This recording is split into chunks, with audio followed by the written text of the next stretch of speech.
अच्छा, मोदी जी 2022 से 2024 के बीच में लगभग 38 देशों की यात्राएं किया था। जी। तो आपको क्या लगता है कि 2 साल के अंतराल में 38 देशों की यात्राएं करना, तो क्या भारत को कुछ मिला? जीरो, झुंझुना। और क्या मिलना था? 2024 में मोदी जी को लग रहा था कि मेरी सत्ता जाने वाली है, उन्हें एहसास होना शुरू हो गया था। और अगर उनकी सत्ता चली जाती तो आज उन्हीं 38 देशों में से किसी देश में मोदी जी ठंडी बैठे होते।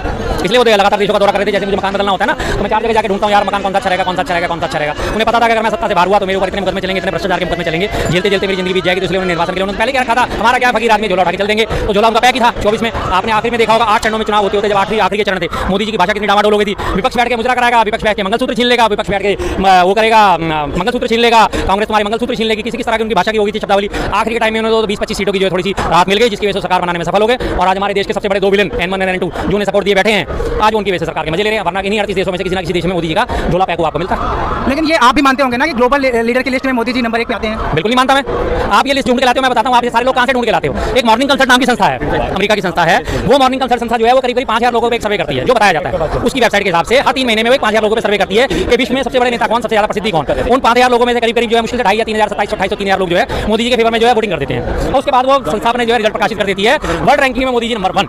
800 करोड़ से ऊपर की पूरे विश्व की आबादी, उसमें से 5000 लोगों के ओपिनियन लिए जा रहे हैं। उस 5000 लोगों में से 3000 लोगों का ओपिनियन सामने रखे जो है 3000 या 3500 लोगों का ओपिनियन सामने रखे और मोदी जी को विश्व घोषित कर दिया जाता है। क्या पॉसिबिलिटी है? सोर्स कैसे? मैं कह रहा हूं चैट का सोर्स तो दिखा दो। किसका? जॉब चैट फोल्डर्स का सोर्स दिखा दो। अच्छा क्या मान जाओगे? कौन सा सोर्स है? जो चैट बोल रही क्योंकि मैंने आपको सेम आपकी रील देखी थी, आप शायद महाकुंभ को क्रिटिसाइज कर रहे थे इंस्टाग्राम पे, तो मैं ये शायद कैमरे के आगे बोल सकता हूं, आप स्पेशल ये बोलने के लिए आते हो उधर। हां बिल्कुल आता हूं। हां बिल्कुल तो बात बिलीव नहीं कर सकते ना। ये कौन सा सोर्स के बारे में पूछ रहे हैं आप? नहीं, जो 5000 3000 बता रहे हैं कि जिन लोगों की पब्लिक क्रेडिट के साथ हुआ, इस पे यकीन करोगे? आजकल तो आप तो क्या कहते हैं इनको, जेंडू पीढ़ी कहते हो आप लोगों को? जेन जी। अच्छा जेन जी पीढ़ी हो, तो इस पे यकीन करो। ढंग से बोलना नहीं आता ना, वो जेंडू कुछ बोल देते आप। नहीं कुछ बोल दो, मुझे नहीं पता भाई, मैं तो पुराना हूं, मुझे तो आप लोग हमें तो बूमर कहते हो ना आप लोग। नहीं हम बोलते नहीं, आप नहीं बोल रहे जेंडू जैसे लोग बूमर कहती है ना। नहीं हमारे पापा भी हमारी आपकी एज है तो मैं तो नहीं बोलूंगा ना। चलो गूगल बाबा बताओ। मॉर्निंग सर आपका क्या नाम है? मानव गुप्ता। क्या करते हैं सर आप? मैं चार्टर्ड अकाउंटेंट हूं, मतलब फाइनलिस्ट हूं। अच्छा आप ये जो मोदी जी की अभी आज सवाल पूछा गया था संसद में कि मोदी जी की विदेश यात्राओं के खर्चे के बारे में, तो उन्होंने बताया कि 22 करोड़ खर्चा हुआ था अमेरिका में। अमेरिका की यात्रा के दौरान उन्होंने 22 करोड़ खर्चा किया था। तो आपको क्या लगता है कि इससे देश को कुछ बेनिफिट हुआ? नहीं, अगर मैं सेंट्रिक पॉइंट ऑफ व्यू से देखूँ तो मैं मानता हूँ मोदी जी विदेश यात्रा में बहुत खर्चा करते हैं, अलग अलग विजिट प्लान करके। बट एक तरफ ये भी देखो ना, अगर वो विदेश यात्रा करते हैं, अगर किसी को ज़्यादा पैसे खर्च करने होते हैं, पूरा घूमने का ही पर्पस होता, तो मोदी जी जाते यूएस हफ्ते के लिए। आम बंदा जाता है 15 दिन के लिए, 20 दिन के लिए ऐसे जाता है यूएस। मोदी जी 1-1.5 दिन में वापसी आ जाते हैं। काम ही हो रहे हैं ना देश के लिए। नहीं वो तो ठीक है, लेकिन मोदी जी प्रधानमंत्री हैं, वो छुट्टियां थोड़ी जाएंगे, हफ्ते के लिए जाएंगे, तो एक ही दिन के लिए जाएंगे। तो अब इतने आप भी समझदार हो गए कि एक दिन के लिए कोई बंदा घूमने के लिए तो जाएगा नहीं। अगर 22 करोड़ रुपए खर्च होएगी, वो तो प्रधानमंत्री है, तो वैसे भी घूमने के लिए नहीं जाएंगे, तो मान रहा हूँ। लेकिन मैं ये कह रहा हूँ कि इससे कुछ फायदा आपको लग रहा है? फायदा आपके हिसाब से फायदा ही होगा ना, स्टिल बेटर देन की जो स्पेशल बिजनेस क्लास फ्लाइट के मंगवा के अपने सिगरेट मंगवाता था फॉरेन से, तो उनसे तो बेटर ही होगा ना। सिगरेट कौन मंगवाता था आपके हिसाब से? पंडित जी जवाहरलाल नेहरू।